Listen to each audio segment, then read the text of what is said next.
isi isi eh, buah, arane kembang, seperti arane wit. Kan kalau yang contoh gampang aja bisa dibawa ya secara real langsung buahnya atau apa ya. Kalau hewan kan tidak mungkin dibawa, jadinya saya pakai PPT biasanya. Nah itu saya tampilkan berikut dengan biasanya saya cara apa namanya melafalkannya gitu. Selain diklik di situ ada soundnya, saya juga apa namanya habis itu repeatnya itu pakai saya sendiri gitu. Terus kalau kuis-kuis seperti itu juga gitu, pakai teka-teki silang. Habis itu ada cluenya, nanti cluenya anak-anak yang saya yang baca atau satu anak yang baca, terus ada yang menjawab, temannya angkat tangan. Kalau diklik nanti kan keluar apa namanya benar atau salah, keluar jawabannya gitu. Anak-anak seperti itu kan apa suka ya, gitu. Jadi nyoba itu apa itu laptopnya, biar anak-anak itu, kalau anak-anak kan diem aja, kalau cuma jawab meskipun seru, tapi kalau diem aja kan kurang suka ya, anak-anak kurang aktif. Pasti kan kayak top masa ini ya, jadinya ikut nyoba sekali-kali. Menggunakan teknologi dalam pembelajaran bahasa Jawa, bagaimana Ibu bisa memastikan bahwa penggunaan teknologi tersebut membantu menunjang pembelajaran bahasa Jawa? Saya biasanya itu lihat dari, pertama ada berbagai macam ya, pertama dari hasil dari anak-anak, dan sekali-kali saya juga memvideokan apa yang ada di kelas. Jadi saya tahu, saya bisa habis selesai ngajar, saya bisa lihat saya kurangnya apa. Kan bukan kurangnya anak-anak saja, gurunya kan pasti ada kurangnya. Saya kurangnya apa gitu. Atau refleksi diri gitu. Atau videonya tadi saya kasih ke temannya, ini opo gimana, ini udah bagus apa enggak atau gimana gitu. Konsultasi ke rekan Iya, kadang sebulan selama satu semester juga ada sekali atau 2 kali supervisi dari ibu kepala sekolah. Jadi ibu kepala sekolah bisa melihat kekurangan dan kelebihan saya dalam mengaji di kelas. Implementasi penggunaan teknologi dalam bahasa Jawa ini mengenai kendala itu apa, hambatan atau tantangan yang selama ini mungkin Ibu hadapi dalam menerapkan TIPEK dalam membaca bahasa Jawa? Sebetulnya kalau TIPEK-nya itu kalau di sini ya, kekurangannya itu cuma jumlah, kadang itu jumlah alatnya. Karena di sini kan 10 kelas, ada 10 kelas. Lah kan kalau LCD-nya cuma 2. Laptopnya kalau laptopnya bisa bawa laptop sendiri ya. Nah itu kadang royoan apa namanya alatnya. Jadi kita kadang itu kalau udah hari ini sudah, berarti depannya enggak pakai teknologi, mungkin pakai contoh konkret langsung atau gimana ya. Jadi kekurangannya. Tapi kalau saya sendiri selalu ikut seminar-seminar buat update apa namanya update teknologi apa aja yang sekarang sedang berkembang. Apalagi kan sekarang ngajar anak yang masih beda jauh ya sama apa generasi saya gitu ya. Lah anaknya itu tidak bisa dikeras, tapi tidak bisa terlalu dilembutkan juga, terlalu dimanjakan juga. Jadi bagaimana saya bisa istilahnya bermain layangan lah, tarik ulurnya itu ada waktunya dikencengin, ada waktunya diulur juga, jadi begitu.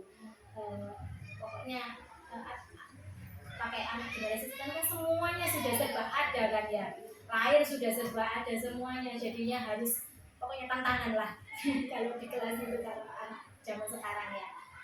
Kalau nyebutnya gen apa itu gen Z ya. Kalau sumber data mungkin para guru yang lainnya juga mampu mengaplikasikan PPT atau hanya.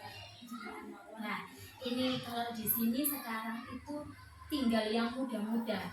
Nah, kalau guru-guru yang sepuh-sepuh sampun purna, nah, jadinya insya Allah bisa semua. Nah, karena masih muda-muda semua, masih umur 20 sampai 30-an semua. Ada beberapa, ada dua saja yang umurnya 40 50. Itu kalau bisa, biasanya kalau nggak bisa itu minta tolong, maksudnya ngajarin dulu, ayo bu ajaran ibu, nggak bosen di kelas gitu, baru diajarin. Habis itu udah dikatakan sama guru-guru yang muda, nanti beliaunya kan sudah bisa ngoperasi, sudah belajar itu tadi, baru dioperasikan sendiri gitu biasanya. Jadi mau belajar. Nggih, mau. Alhamdulillah. Untuk LCD tadi digilir gitu ya? Apa? Untuk LCD-nya pemakaiannya digilir. Iya, digilir.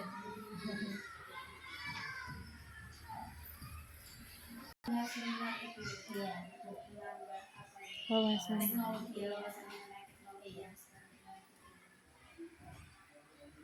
Terkait LCD-nya kurang yang tadi, apakah sudah ada usaha mungkin minta atau mengajukan ke profesor?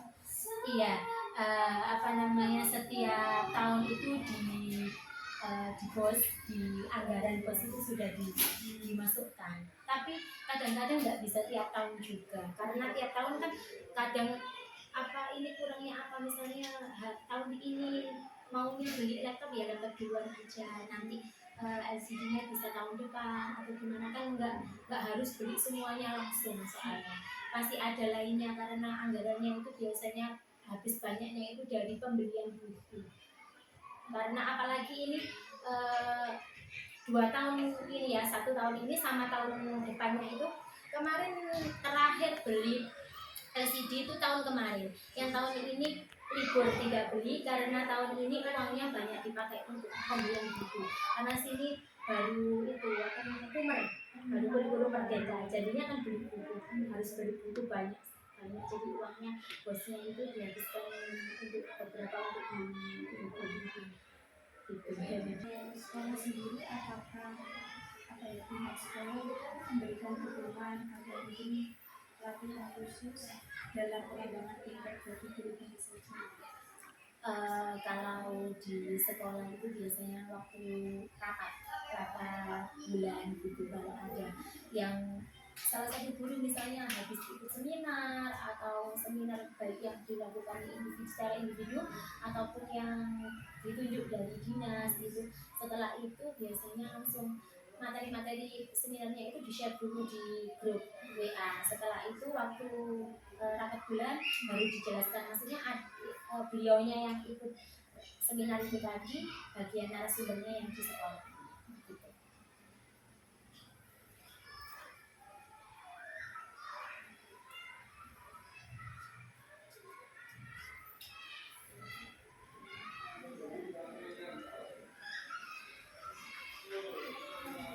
Kalau ada pelatihan-pelatihan tersebut, Berbanding sekali, badan saya pribadi itu menjadwalkan setahun itu sebanyak 2 kali. Jadi kan ada 2 semester. Semester 1 itu saya harus ada 2 seminar, ikut 2 seminar minimal, ikut 2 seminar. Terus semester keduanya juga gitu, minimal 2 seminar. Saya sendiri menjadwalkan begitu. itu minimal ya? Iya, bisa ditambah. Makanya kalau ada judul seminar yang menurut saya menarik, itu saya ikuti aja gitu. Saya seneng kok. Emang ikut seminar-seminar gitu.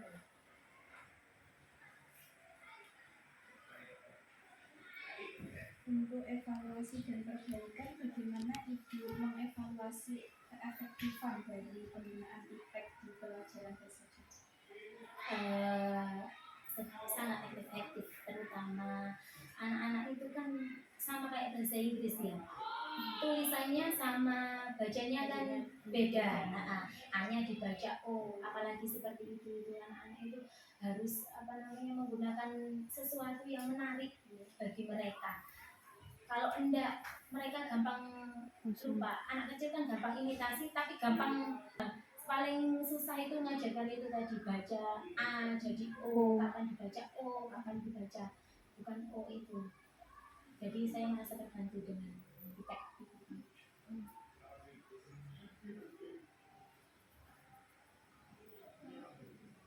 Efektivitasnya itu bagaimana?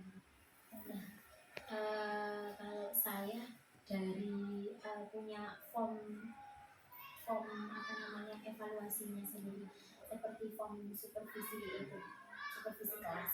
Nah itu ya itu tadi, sekali-kali saya memvideokan diri saya waktu mengajar. Nah setelah itu baru apa namanya saya evaluasi, itu satu.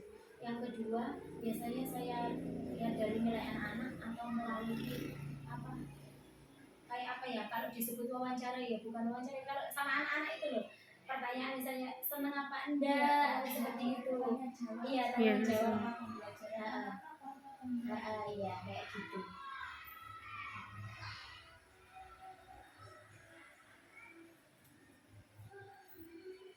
Kalau tadi yang ikut pelatihan seminar itu, ibu terbantunya dari segi apa? Saya terbantunya itu, saya suka itu judul-judul seminar, yaitu tadi tentang teknologi dibuat dalam pembelajaran itu, yang terbaru-baru itu apa aja. Jadi saya ikutnya itu kan apa, jadi ilmu-ilmu yang terbaru, teknologi-teknologi yang terbaru yang bisa diterapkan di itu, tapi tidak semua juga bisa diterapkan di sini, yaitu tadi keterbatasan alatnya kayak gitu. Jadi kadang saya apa namanya senang waktu ikut seminar, senang mengaplikasikannya sendiri, tapi tidak tentu juga bisa diterapkan ke anak-anak. Jadi ya saya buat ya mungkin senang ilmunya aja gitu. Mengikuti seminar adalah bisa ilmu yang baru, ya, bisa mengetahui teknologi yang terbaru, ya. Jadi kalau selain itu apakah ada lagi teman-teman lain? Sosialisasi mungkin ya. Soalnya saya itu orangnya susah. Kalau sama yang kenal mungkin cerewet ya. Kalau sama yang baru kan kadang itulah, itu juga melatih saya. Karena saya punya anxiety. Ya, jadinya punya apa namanya, kecemasan saya. Jadinya saya melatihnya dengan itu supaya apa, melatihnya biar lebih reduce, kontrolnya lebih itu. Saya challenge. ternyata mungkin ada yang kurang, lalu tindakan perbaikan apa untuk apa ya, bisa memperbaiki kesalahan tersebut? Tergantung apa namanya kesalahannya. Jadi misalnya kalau anak-anak di ramai maksudnya ramainya itu bukan ramai yang fokus, antusias.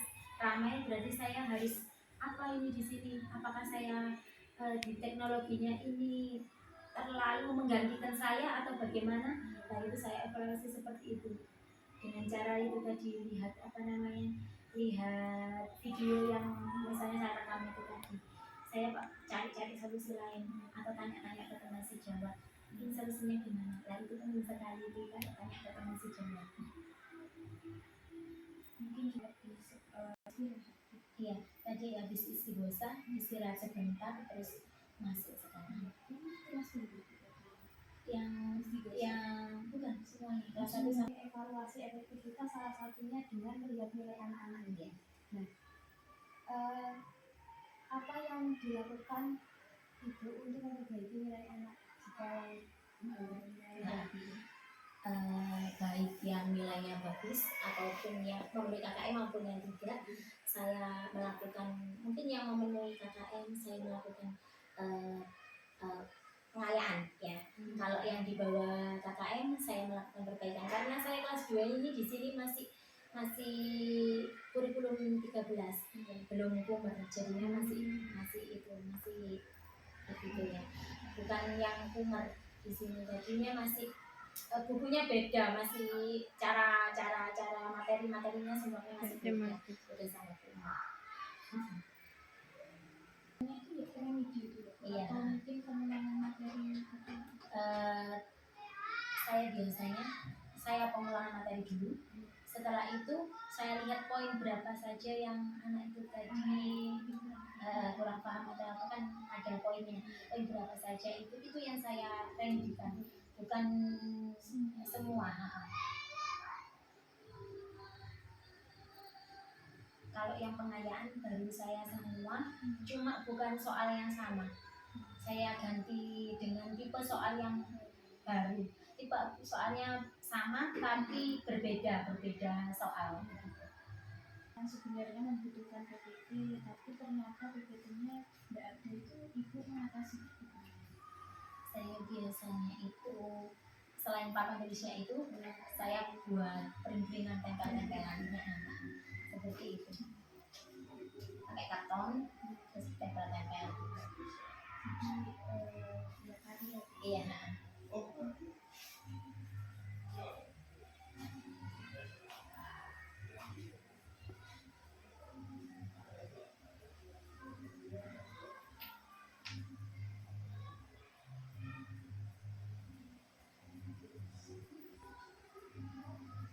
Di sini ada ini Iya, panjang.